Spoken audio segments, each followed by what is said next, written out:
Hello students, class 11 सभी को नमस्कार। पिछले लेक्चर में जो हमारा ये आपका थर्ड चैप्टर चल रहा था, इसमें बॉडी फ्लूइड्स एंड सर्कुलेशन में, ठीक है, इसमें हमारा ये नेक्स्ट लेक्चर है।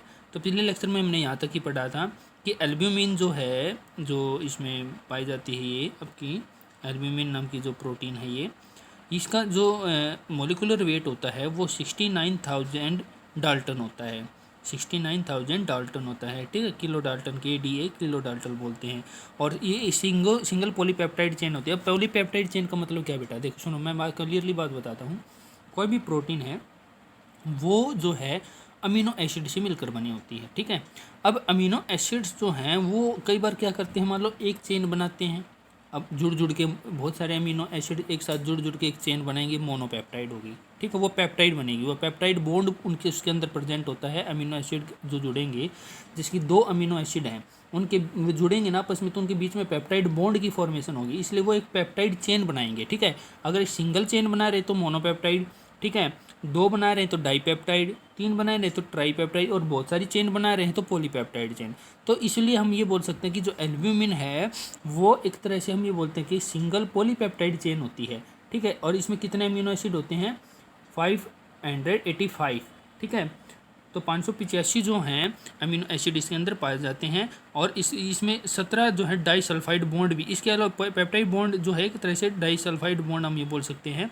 तो 17 डाईसल्फाइड बॉन्ड जो होंगे इसके अंदर, ठीक है।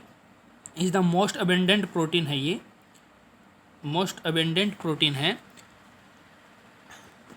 60% मतलब ब्लड प्लाज्मा के अंदर प्रेजेंट होती है। तो देखो बहुत ज़्यादा होगी 60% तो ये, ठीक है। बाकी जो है और जो प्रोटीन आएगी वो, तो इसका जो है अगर हम ब्लड प्लाज्मा में देखें इसका मतलब कंट्रीब्यूशन कितना है, तो 3.5 to 5.0 ग्राम पर डेसीलीटर है ये। DL मतलब डेसीलीटर, ठीक है। सिंथेसिस ऑफ एल्ब्यूमिन, अब एल्ब्यूमिन बनाई जाती है भाई हमारी बॉडी में, ठीक है। और वो कहाँ पर बनती है, लीवर में। तो लीवर जो हमारा है वो 12 ग्राम एल्ब्यूमिन पर डे, मतलब एक दिन में 12 ग्राम एल्ब्यूमिन प्रोड्यूस करता है, ठीक है। Which represent 25% of total hepatic protein synthesis, मतलब जितना लीवर 25 जितनी टोटल मान लो जो प्रोटीन बनाता है हमारा लीवर, उसका 25% क्या बनती है, एल्ब्यूमिन बनती है, ठीक है। एंड 50% ऑफ सिक्रेटेड प्रोटीन, तो जो 50% जो प्रोटीन सिक्रेट होते हैं हमारे लीवर से, उनमें से 25% जो है क्या है, एल्ब्यूमिन हमारी बॉडी के इसमें लीवर के अंदर बनती है। तो हाफ लाइफ 20 डेज होती है इसकी, ठीक है। For this reason measurement of serum albumin concentration is to as liver function test. और एक चीज़ और आपको क्लियरली बता दूं, जब कभी भी हमें ये टेस्ट करना होता है कि हमारा लीवर अच्छी तरह से फंक्शन कर रहा है या नहीं कर रहा है, तो उसमें हम जो है, जैसे कि जो सीरम टेस्ट होता है, सीरम टेस्ट का मतलब होता है, अब सीरम क्या है एक्चुअल में, सीरम मैं आपको क्लियरली बता दूँ बेटा, कि ब्लड जैसे आपकी बॉडी से निकाल लिया, ठीक है, बॉडी से निकालने के तुरंत बाद क्या होता है, ब्लड में एक कैपेबिलिटी होती है तुरंत बाहर आके वो कोगुलेट करना शुरू कर दिया, क्योंकि उसके अंदर फिब्रिनोजन नाम की प्रोटीन होती है। दूसरा उसमें ब्लड क्लोटिंग फैक्टर होते हैं, ठीक है। यदि हम ब्लड क्लोटिंग फैक्टर्स को उसमें से निकाल दें, यदि हम उसमें से ब्लड क्लोटिंग फैक्टर्स को निकाल दें, तो ब्लड क्लोटिंग फैक्टर निकलने के बाद सिंपल सी बात है, ब्लड कोगुलेट नहीं करेगा बाहर आके।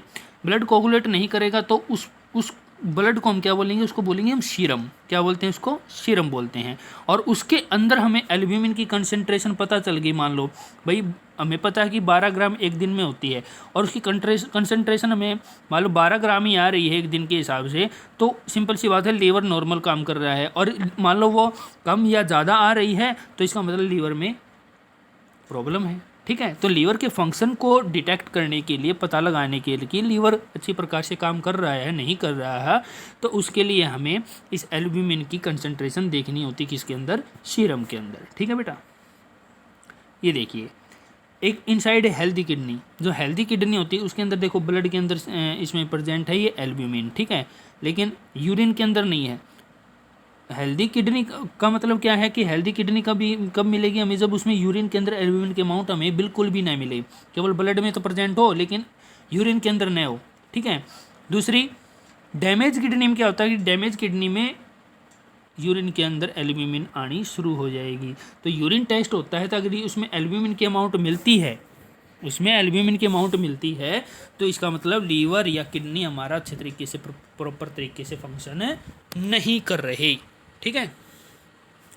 फंक्शन ऑफ एल्ब्यूमिन अब फंक्शन क्या है एल्ब्यूमिन के, पहला है मेंटेनेंस ऑफ ऑस्मोटिक प्रेशर, जो ऑस्मोटिक प्रेशर है उसको मेंटेन करना होता है, ठीक है। Colloid osmotic pressure is a form of osmotic pressure exerted by protein in the blood plasma that usually tend to pull water into the circulatory system.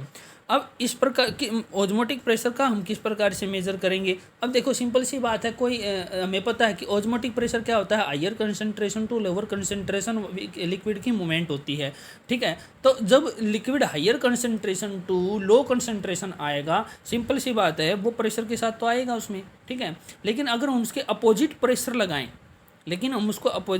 लगाएं, ठीक है, तो उससे हमें पता चल जाएगा जो हम प्रेशर उस प्रेशर को मेज़र करेंगे, जो हमने वापस उसके अपोजिट फोर्स लगाया है, अगर उस प्रेशर को हम मेज़र करें तो हमें पता चल जाएगा कि भाई ऑस्मोटिक प्रेशर कितना है, ठीक है।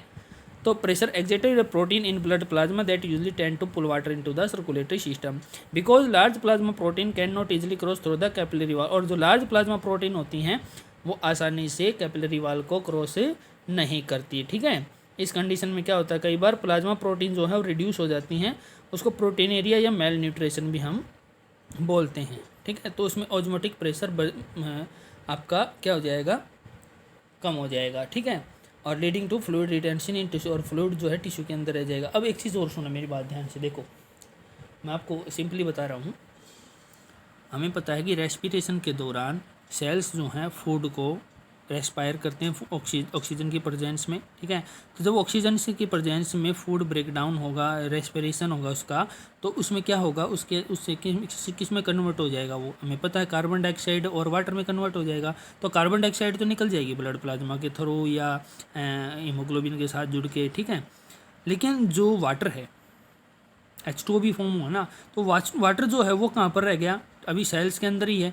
तो सेल्स से ज़्यादा हो गया तो उसको बाहर निकालना पड़ेगा ना, तो उसको निकालने के लिए किसकी रिक्वायरमेंट होगी, ऑस्मोटिक प्रेशर की, ठीक है। ऑस्मोटिक प्रेशर कौन लगाएगा, एल्ब्यूमिन काम करेगी वहाँ पर, ठीक है। तो अगर एल्ब्यूमिन का ऑस्मोटिक प्रेशर रिड्यूस हो गया, ठीक है, ऑस्मोटिक प्रेशर रिड्यूस हो गया मान लो वहाँ पर, तो जो फ्लूइड है वो कहाँ पर रह जाएगा, टिश्यू के अंदर ही। कई बार ऐसा नहीं सुना कि भाई उसके ऑर्गेन में पानी बन गया भाई, ठीक है, आपने सुना होगा भाई ऐसे किसी के ऑर्गेन में पानी बन गया, जैसे कि उसके कमर में पानी बन गया भाई, उस अंग में पानी बन गया है, ठीक है। तो ये फ्लूइड वहाँ पर रह जाता है। तो फ्लूइड को रिड्यूस करने के लिए किसका फंक्शन करना सही ज़रूरी है, एल्ब्यूमिन का, ठीक है। तो मेंटेनेंस ऑफ ऑस्मोटिक प्रेशर।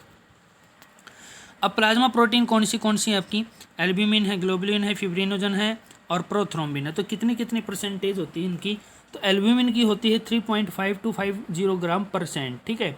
और ग्लोबुलिन 2.5 to 3.5 ग्राम होती है, फिब्रिनोजन 0.3 ग्राम % होती है और प्रोथ्रोम्बिन होती है 0.01। तो ये दोनों जो है फिब्रिनोजन और प्रोथ्रोम्बिन जो है ब्लड क्लोटिंग फैक्टर होते हैं बेटा, ठीक है, ठीक है। ग्लोबुलिन मैंने आपको बता ही दिया कि ये फिर टाइप, फिर एल्ब्यूमिन एक ही टाइप की होती है, ग्लोबुलिन बहुत सारी टाइप की होती है, जैसे इम्यूनोग्लोबिन ए, इम्यूनोग्लोबिन जी, इम्यूनोग्लोबिन ई, ठीक है।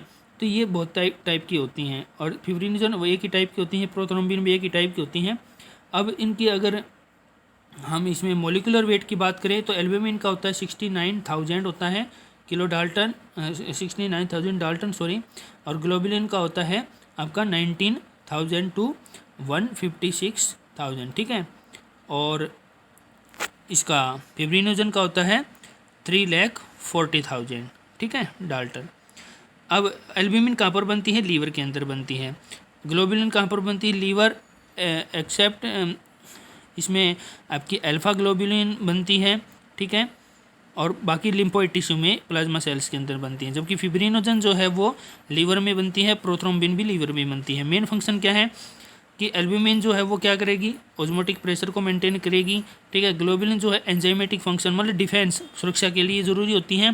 फिब्रिनोजन ब्लड क्लोटिंग में हेल्प करती है, जबकि प्रोथ्रोम्बिन भी ब्लड क्लोटिंग में हेल्प करती है। अब प्लाज्मा के अंदर कुछ अमाउंट में मिनरल्स भी पाए जाते हैं, जैसे कि सोडियम है, calcium, magnesium, hydrogen carbonate, chloride, ठीक है। ये इस प्रकार के मिनरल्स भी पाए जाते हैं प्लाज्मा में। ग्लूकोज, अमीनो एसिड, लिपिड ये भी प्रेजेंट होते हैं प्लाज्मा में, और ये हमेशा ट्रांसपोर्ट कंडीशन में ही होते हैं। ग्लूकोज, अमीनो एसिड, लिपिड सभी, ठीक है। फैक्टर्स जो हैं कोगुलेशन और क्लॉटिंग ब्लड के लिए वो भी प्रेजेंट होते हैं, लेकिन वो इनएक्टिव फॉर्म में होते हैं, क्योंकि यदि एक्टिव फॉर्म में हो गए तो वो उधर ही अंदर ही क्लॉटिंग कर देंगे वो, ठीक है। वो इनएक्टिव फॉर्म में होते हैं, और एक्टिव कब होंगे, जब हमें जैसे कोई ब्लीडिंग होती है, कोई चोट लगती है, तो बाहर आने के बाद वो एक्टिव हो जाएंगे, ठीक है। तो प्लाज्मा जब क्लॉटिंग फैक्टर नहीं होते प्लाज्मा में, तो उसको हम क्या बोलते हैं, सीरम। ये मैंने आपको अभी बताया था थोड़ी देर पहले, ठीक है।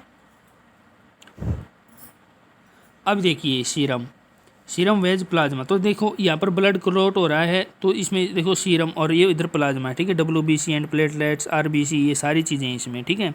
तो सीरम क्या है, plasma minus clotting factor. Plasma के अंदर से यदि हम क्लॉटिंग फैक्टर्स को निकाल दें तो वो क्या होएगा, सीरम, ठीक है। आज के लेक्चर में इतना ही, बाकी नेक्स्ट क्लास में, ठीक है, पढ़ते रहें, इसको नोट करते रहें। हाँ, और जब भी स्कूल खुलेंगे तो अपनी नोटबुक कंप्लीट रखना, ठीक है। काम अधूरा नहीं रहना चाहिए, क्योंकि दोबारा से हम लिखवाने का काम नहीं करेंगे, रिवाइज तो करवाएंगे, लेकिन दोबारा से लिखने का काम नहीं होगा, ठीक है।